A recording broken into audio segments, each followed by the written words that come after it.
Innal hamdalillah nahmaduhu wa nasta'inuhu wa nastaghfiruh wa na'udzu billahi min shururi anfusina wa sayyiati a'malina. Man yahdihillahu fala mudilla lahu wa man yudlil fala hadiya lahu. Asyhadu an la ilaha illallah wahdahu la syarika lahu wa ashhadu anna Muhammadan abduhu wa rasuluh. Ya ayyuhalladzina amanu taqullaha haqqa tuqatih wa la tamutunna illa wa antum muslimun. Ya ayyuhan nasu ittaqu rabbakumul ladzi khalaqakum min nafsin wahidah wa khalaqa minha zawjaha وبث منهما رجالا كثيرا ونساء واتقوا الله الذي تساءلون به والأرحام إن الله كان عليكم رقيبا يا أيها الذين آمنوا اتقوا الله وقولوا قولا سديدا يصلح لكم أعمالكم ويغفر لكم ذنوبكم ومن يطع الله ورسوله فقد فاز فوزا عظيما. أما بعد فإن أصدق الحديث كتاب الله وخير الهدى هدى محمد صلى الله عليه وسلم وشر الأمور محدثاتها فإن كل محدثة بدعة وكل بدعة ضلالة وكل ضلالة في النار. Hadirin wal hadirat, para bapak, para ibu, saudara-saudari sekalian yang semoga selalu mendapatkan rahmat dan hidayah dari Allah Subhanahu wa taala. Alhamdulillah, di kesempatan malam hari ini kita bisa hadir di tempat yang mulia ini dalam rangka melaksanakan aktivitas yang mulia berupa ibadah kepada Allah Subhanahu wa taala, berupa salat baik yang fardu maupun yang mustahab, berzikir, berdoa, dan juga kita akan bersama-sama berzikir dengan zikir yang paling utama, yaitu thalabul ilmi, mempelajari agama Islam ini, mempelajari wahyu dari Allah Subhanahu wa taala ini, mempelajari ayat-ayat Al-Quran dan sunnah Nabi sallallahu alaihi wasallam. Itu juga merupakan zikir, bahkan zikir yang paling utama, karena di dalam ayat-ayat Al-Quran dan sunnah Nabi sallallahu alaihi wasallam, ketika kita membaca, mempelajari dan memahaminya, maka kita ingat kepada Allah, maka kita ingat tentang hakikat perjalanan hidup ini, maka kita ingat akhirat yang menanti kita, sehingga kemudian kita menjadi sadar dan tersemangati kembali untuk mempersiapkan bekal-bekal menuju ke sana. Sementara waktunya hanya di sini saja, dalam kehidupan yang sementara, kehidupan dunia, dan sangat sebentar sekali, karena umur dunia kita ini jangan dibayangkan umur dunianya, tapi umur kita sendiri. Kalau umur dunia wafatnya dengan kiamat besar, tapi umur kita ini wafatnya dengan kiamat kecil, yaitu kematian kita masing-masing. Oleh karenanya kita berusaha dengan maksimal mempersiapkan diri menuju ke sana, seraya kita mengharap rahmat Allah, seraya kita mengharap ampunan Allah Subhanahu wa ta'ala. Karena amal kebaikan kita ini tidak seberapa, dan khawatir Allah tidak berkenan menerimanya. sementara dosa-dosa masih saja terus kita lakukan. Maka kita berharap rahmat-Nya sehingga memperbesar nilai ibadah kita yang kecil ini,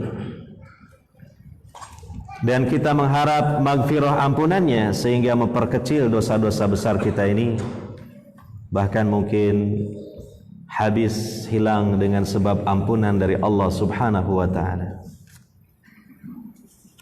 Pada kesempatan malam hari ini kita akan kaji ayat-ayat Al-Quran dan hadis Nabi sallallahu alaihi wasallam yang ada dalam kitab Riyadhus Shalihin. Kita sudah baca ayat-ayatnya, tinggal hadis-hadisnya dalam bab Al-amru bil muhafadhati ala sunnah wa adabiha. Perintah memelihara sunnah, yaitu ajaran Nabi Muhammad SAW, dan adab-adabnya. Yang terakhir kali kita sudah membaca hadis dan sedikit penjelasan dari sebagian hadis tersebut, yaitu bagian pertama. Hadis yang sahih riwayat Al-Bukhari dan Muslim dari sahabat Ibnu Abbas radhiyallahu anhuma. Beliau mengatakan Rasulullah sallallahu alaihi wasallam berdiri di tengah-tengah kami dan beliau menyampaikan nasihat. Beliau mengatakan, ayyuhan nasu innakum mahsyuruna ilallahi ta'ala hufatan uratan ghurlan kama bada'na awwala khalqin nu'iduh wa'dan alaina inna kunna fa'ilin. Mulai dari situ kita akan baca penjelasannya dari hadis Nabi sallallahu alaihi wasallam. Kata Nabi sallallahu alaihi wasallam, wahai sekalian manusia, sesungguhnya kalian semua akan dikumpulkan menuju Allah Ta'ala dalam kondisi hufatan, tidak beralas kaki, uratan, dalam kondisi juga bertelanjang bulat, seluruh auratnya terbuka, ghurlan, dan dalam kondisi juga laki-lakinya tidak berkhitan. Kemudian Nabi SAW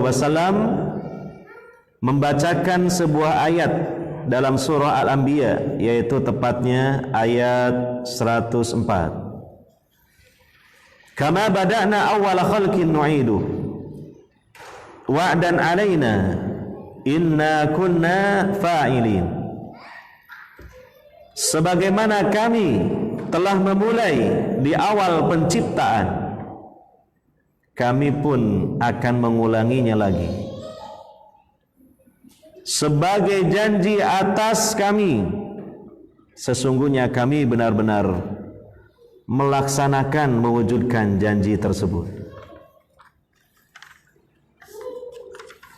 Sampai koma dulu di situ, sepenggal di awal dari hadis Nabi sallallahu alaihi wasallam yang sedang kita pelajari ini, yaitu Nabi sallallahu alaihi wasallam mengingatkan kita tentang akhirat, yaitu di padang mahsyar. Kata Nabi sallallahu alaihi wasallam, sesungguhnya kalian dikumpulkan pada hari kiamat dalam kondisi tidak beralas kaki, tidak berpakaian, dan tidak berkhitan bagi laki-lakinya. Dikumpulkan maksudnya adalah dihimpun fi sa'idin wahid, laisa fihi jibal wa laisa fihi audiyah wala bina wala asjar, di suatu tempat yang luas, sebuah pelataran yang rata, yang disebutkan dalam hadis yang lain itu tanahnya seperti roti atau tepung berwarna putih, yang mana di pelataran tersebut tidak ada gunung, tidak ada lembah, tidak ada bangunan, tidak ada pepohonan, tidak ada apapun, rata. Maka kondisi atau keadaan manusia dikumpulkan di tempat yang seperti itu memang mengkondisikan mereka untuk dipanggil secara menyeluruh, dan semua mereka bisa mendengar panggilan, dan juga mereka semua bisa menyaksikan keadaan tersebut satu sama lain. Artinya mereka dikumpulkan di tempat yang benar-benar terhampar semuanya di sebuah tempat. Seandainya dipanggil, maka mereka mendengarnya semua, karena tidak ada yang menghalangi antara mereka dengan suara panggilan itu, ya. Dan dalam kondisi hufatan, yaitu tidak beralas kaki, tidak bersandal, apalagi bersepatu. Jadi kalau bahasa Jawanya nyeker gitu.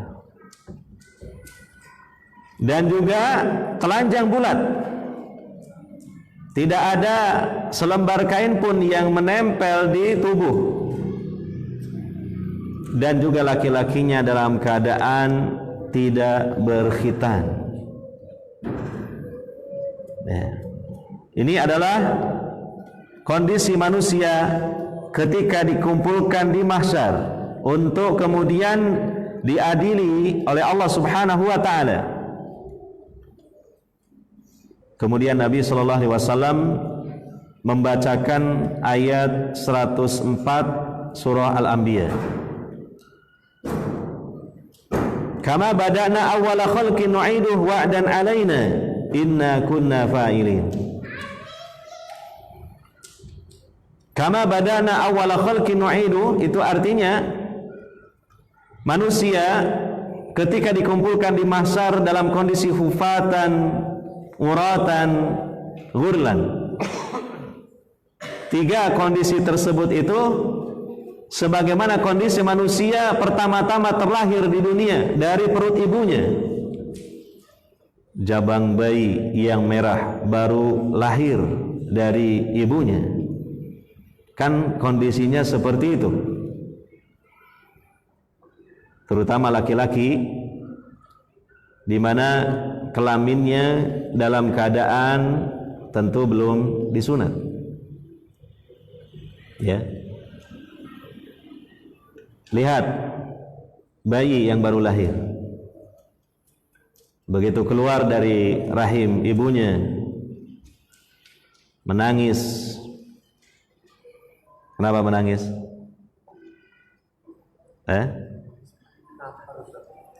Lapar.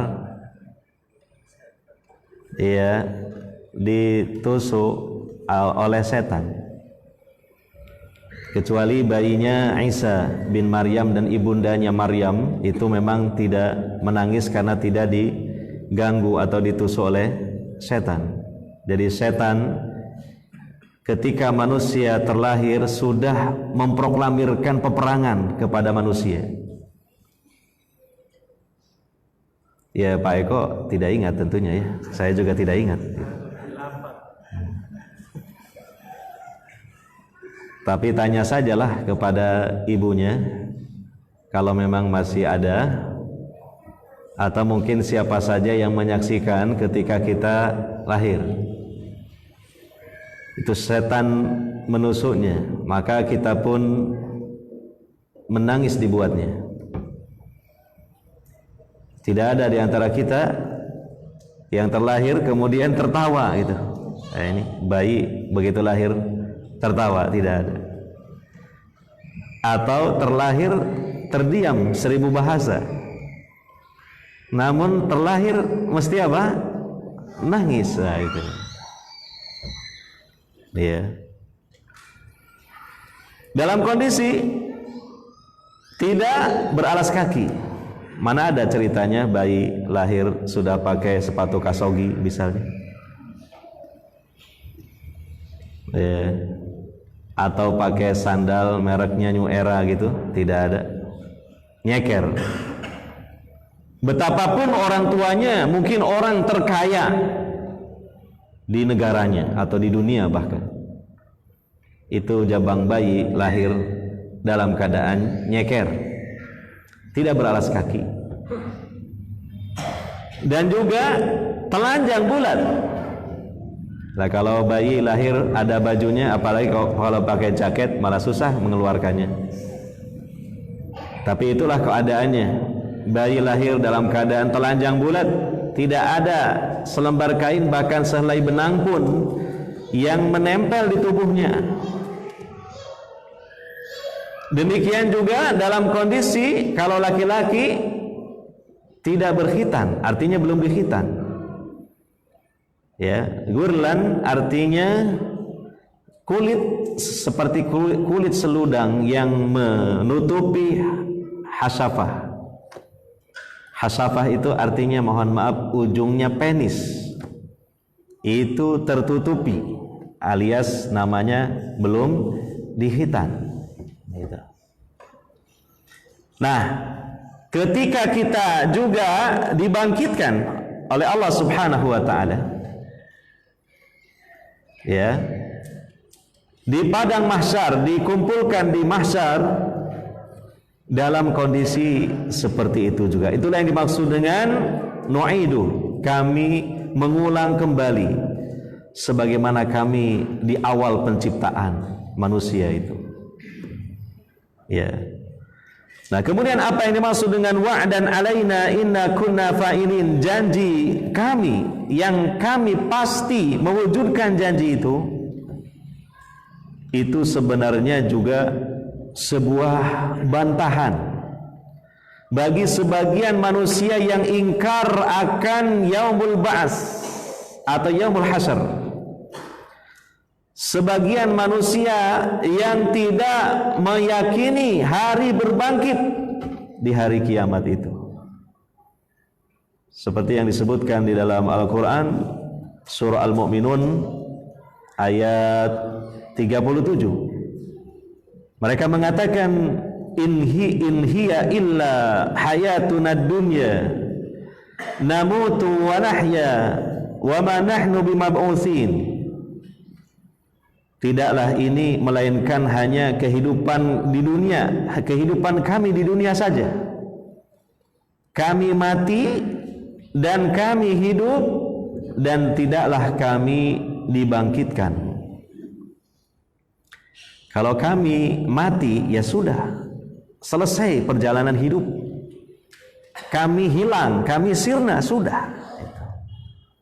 Nah, berapa banyak manusia-manusia yang punya keyakinan seperti ini? Artinya tidak meyakini hari berbangkit.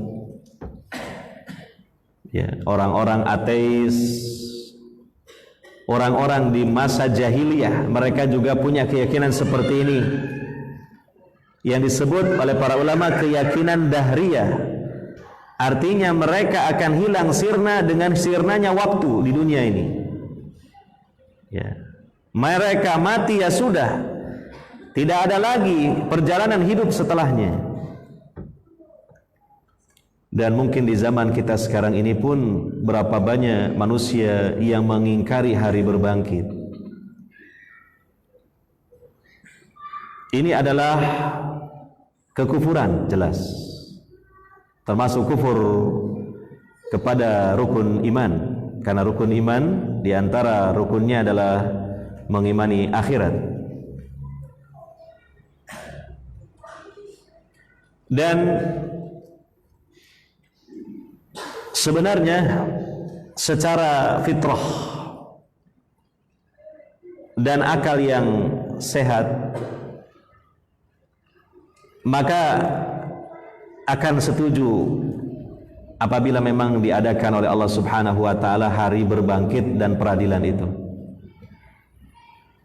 Ketika memang manusia mempercayai Allah sebagai sesembahan dan satu-satunya sembahan. Ketika meyakini memang Allah telah menurunkan agama ini yang berisikan perintah dan larangan.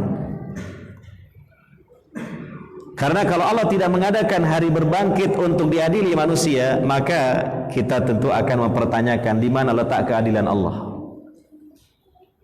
Yang susah payah melaksanakan ketaatan kepadanya, mana hasilnya, mana hadiahnya? Percuma saja. Yang enak-enakan mengikuti hawa nafsu dan mengikuti syahwatnya, dan kemudian berlaku sewenang-wenang kepada yang lain demi untuk memperturutkan keinginannya, yang tidak semuanya bisa dijerat dan diadili di pengadilan-pengadilan dunia ini. Lalu mereka diapakan? Tidak ada hukuman, tidak ada sanksi bagi mereka tentunya. Maka secara akal yang sehat dan fitrah sepakat setuju memang hari berbangkit itu ada. Ini sesuai dengan salah satu sifat Allah, yaitu al-adalah atau al-adl, keadilan Allah Subhanahu wa ta'ala. Ya. Apalagi bagi hamba Allah yang beriman, bukan hanya itu saja alasannya untuk mempercayai hari berbangkit. Sebelum itu jelas banyak sekali dalil di dalam Al-Quran dan juga di dalam hadis Nabi SAW yang menginformasikan bahwa ada hari berbangkit dan peradilan Allah Subhanahu wa ta'ala itu. Orang beriman pasti mengimani seluruh isi Quran. Orang beriman pasti mengimani seluruh sabda-sabda Nabi SAW. Tapi itulah dalam kenyataannya, ada sebagian manusia yang mengingkari hari berbangkit itu. Dan jika banyak manusia mengingkari hari berbangkit, akan terjadi kerusakan yang besar di muka bumi ini. Karena manusia akan semena-mena melakukan kejahatan yang penting tidak dihukum di dunia ini. Selesai, lolos. Ya. Tapi bagi orang yang mengimani hari berbangkit, ada peradilan Allah Subhanahu wa ta'ala, sekalipun umpamanya lolos dari jerat hukum dan peradilan di dunia, tapi di akhirat tidak akan bisa lari dan pergi kemana, melainkan akan menuju Allah di mahsyar untuk kemudian diadili oleh Allah ahkamul hakimin dengan seadil-adilnya. Maka itulah yang menjadi pengekang untuk melakukan kezaliman dan kejahatan, sehingga kehidupan manusia ini tentram, damai, rukun, dan indah. Hadirin wal hadirat yang dimuliakan oleh Allah Subhanahu wa ta'ala, keadaan di mahsyar tentu tidak bisa sepenuhnya kita membayangkan, karena itu adalah perkara akhirat yang gaib sekarang ini. Tetapi ada sedikit saja berita-berita di dalam Al-Quran, demikian apalagi di dalam hadis-hadis Nabi SAW tentang gambaran huru-hara yang terjadi di mahsyar itu. Ya. Seperti sedikit yang digambarkan oleh Nabi SAW ketika beliau menjawab pertanyaan Aisyah, di mana beliau bertanya, wahai Rasulullah, kalau seluruh manusia dikumpulkan di sebuah tempat dan di situ ada laki-laki dan wanita, sementara mereka semua tidak berpakaian sama sekali, tidakkah satu sama lain saling melihat? Maka kata Nabi sallallahu alaihi wasallam, ya Aisyah, al-amru a'zamu min an yahummahum dalika. perkara urusan yang sedang mereka hadapi itu membuat mereka tidak sempat untuk saling melihat, karena betapa tegangnya mereka dan cemasnya mereka dalam memikirkan nasib mereka masing-masing pada hari itu. Jangankan itu, manusia ketika itu hanya memikirkan dirinya sendiri, lupa dengan orang-orang yang ketika di dunianya itu sangat dekat. Itu digambarkan oleh Allah Ta'ala dalam surah Abasa ayat 34 sampai 37. Yauma yafirul mar'u min akhi wa ummihi wa abi wa sahibatihi wa bani likulli imri'in minhum yauma idzin sya'nu yughni. Pada hari seseorang lari dari saudaranya, tidak memperdulikan lagi saudaranya. Dan bahkan seseorang lari dari ibu dan bapaknya, tidak memperdulikan lagi ibu dan bapaknya. Ini kan orang-orang yang sangat dekat hubungannya ketika di dunia. Bahkan seseorang lari dari istrinya dan anaknya. Itu dua manusia. Bagi orang dewasa yang telah berkeluarga, itu manusia yang paling dekat. Istri bagi seorang laki-laki, atau suami bagi seorang wanita, dan anak. Itu kan sangat dekat sekali.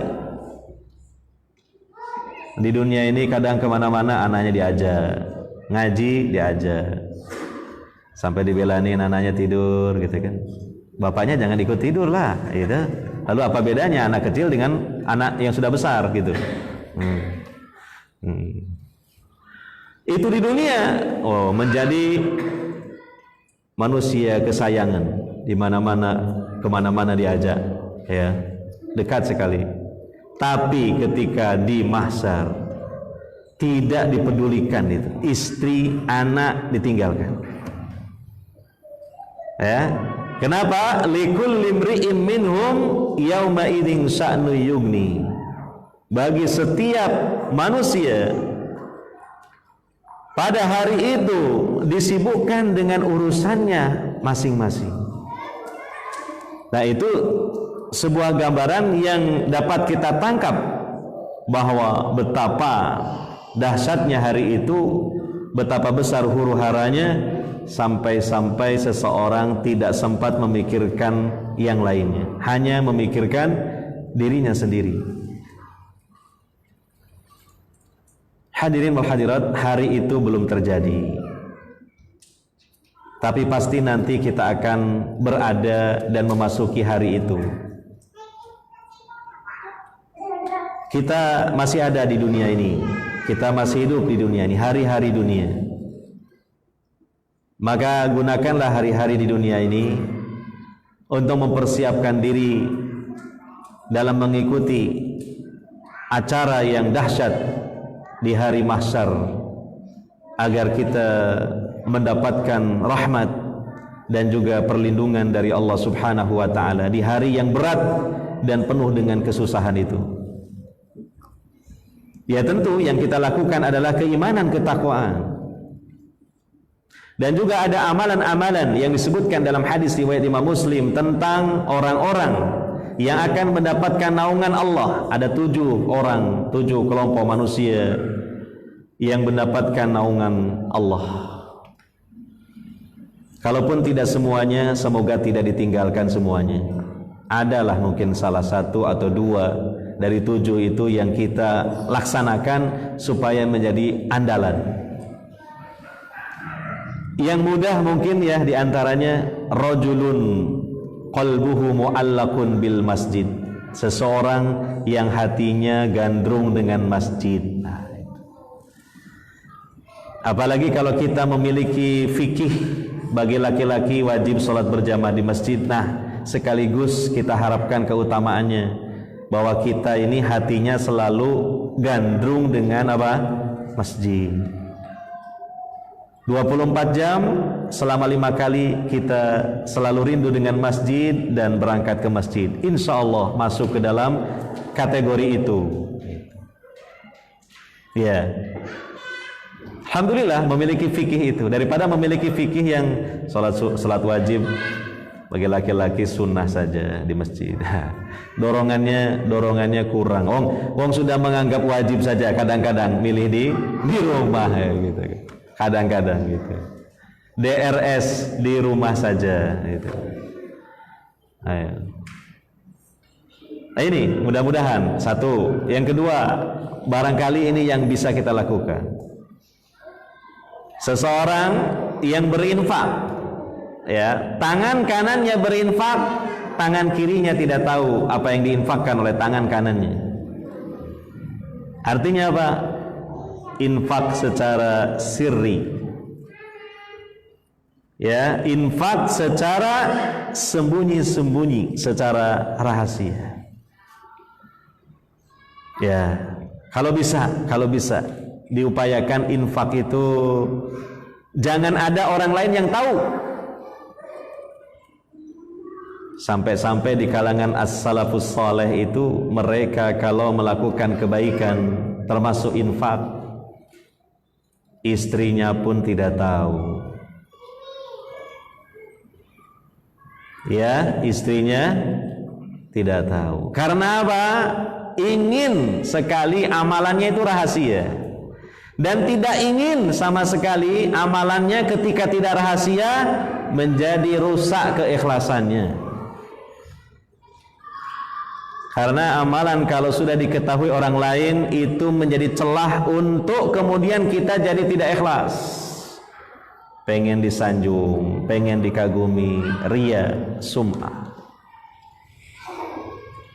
Maka kita harus berlatih dengan kesabaran untuk menyembunyikan amal kebaikan. Kecuali kalau ditampakkan itu tujuannya untuk dakwah atau memotivasi orang lain supaya mengikuti kita, itu tentu lebih baik.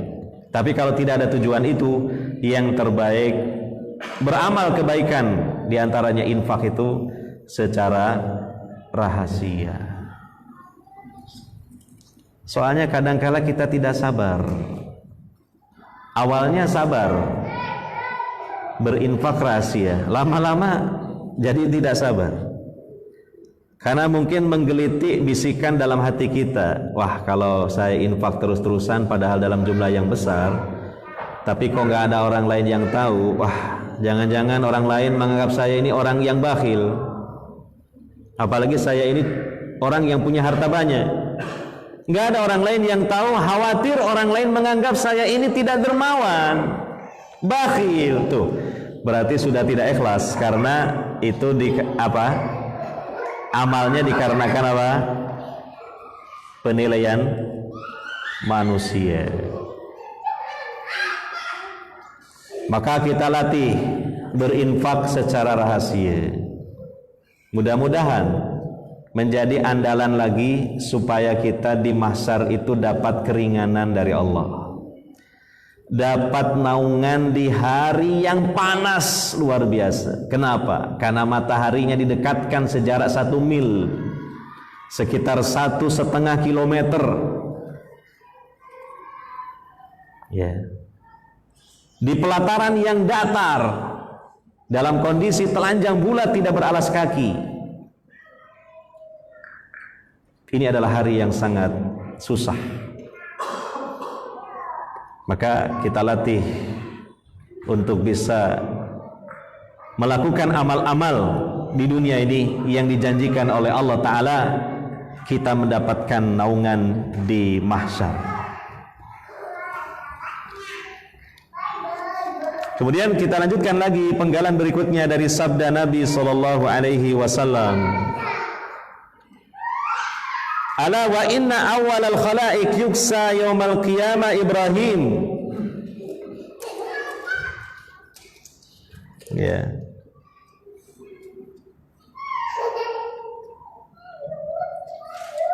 Ketahuilah sesungguhnya manusia pertama yang diberi pakaian di hari kiamat adalah Ibrahim. Akhirnya pun kemudian manusia diberi apa? Pakaian. Tapi yang pertama-tama diberi pakaian adalah Khalilur Rahman, Nabi Ibrahim alaihi salatu wassalam. Ini adalah salah satu keistimewaan beliau.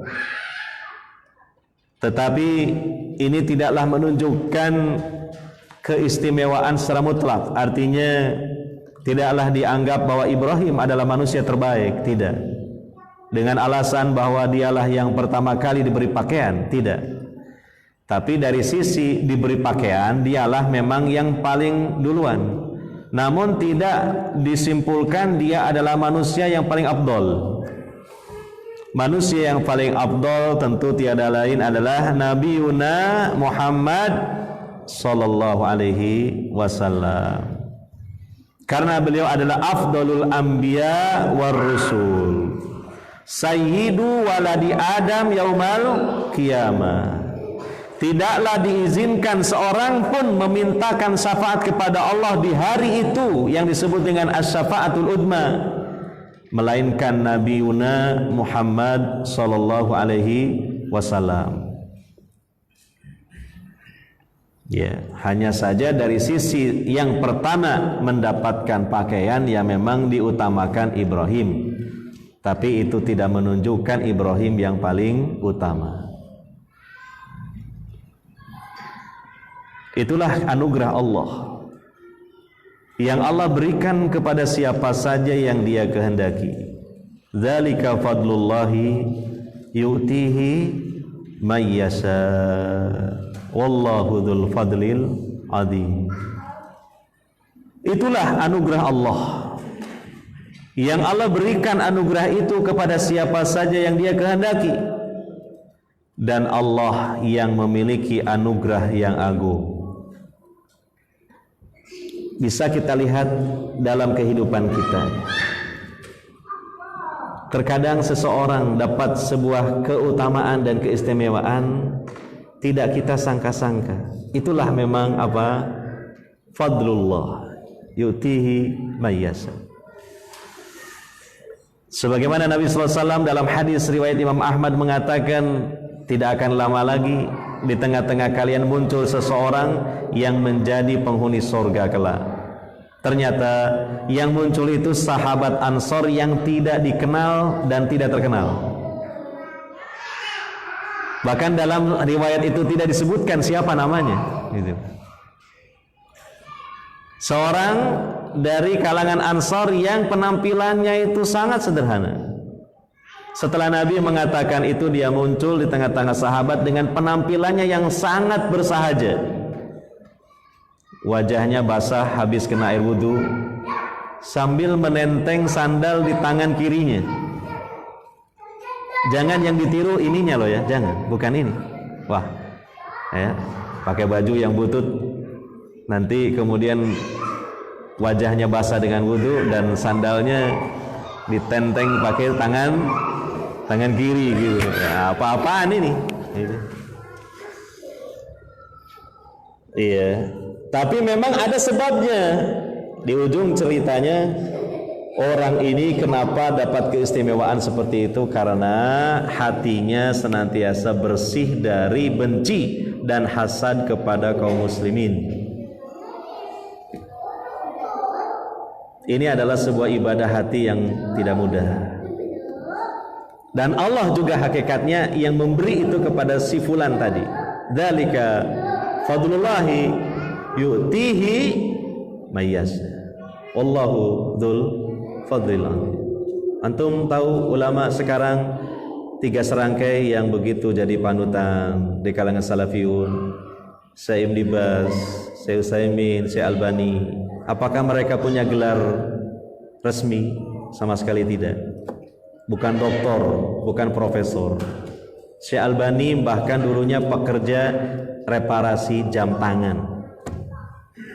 Bukan orang Arab, dia dari negeri Albania, maka disebut Al-Albani. Tapi dia jadi termasuk ulama hadis di abad ini. Itulah dzalika fadlullahi yu'tihi may yasha. Jadi jangan senantiasa melihat hal-hal yang sifatnya zahir, belum tentu. yang terpenting kita berusaha melakukan kebaikan-kebaikan dengan ikhlas dan istiqamah, dan wujudkan kecintaan yang besar kepada Allah dan Rasulnya. Bisa saja Allah memberikan anugerah kepada kita dengan anugerah yang luar biasa. Dzalika fadlullahi yu'tihi may yasha. Wallahu dzul fadlil adzim. Sudah ada Nisa ya? Belum selesai ini kajian. Tidak apa-apalah. Kita akhiri sampai di sini dulu ya. Kalau ada pertanyaan di save aja dulu karena syarah dari hadis ini belum selesai. Demikian mungkin mudah-mudahan ya kehadiran kita di sini dalam rangka melakukan berbagai ibadah di tempat ini dalam waktu yang tidak lama, tapi mudah-mudahan dengan keikhlasan Allah Ta'ala menjadikan ini semua sebagai ibadah yang diterima olehnya, yang menghasilkan nilai-nilai pahala bagi kita sekalian, dan nilai-nilai pahala itu nanti akan kita rasakan dan kita nikmati setelah mati dari kehidupan dunia ini. Subhanakallahumma wa bihamdika asyhadu an la ilaha illa anta astaghfiruka wa atubu ilaik. Wa sallallahu ala nabiyyina Muhammadin wa ala alihi wa sahbihi ajmain. Wassalamualaikum warahmatullahi wabarakatuh.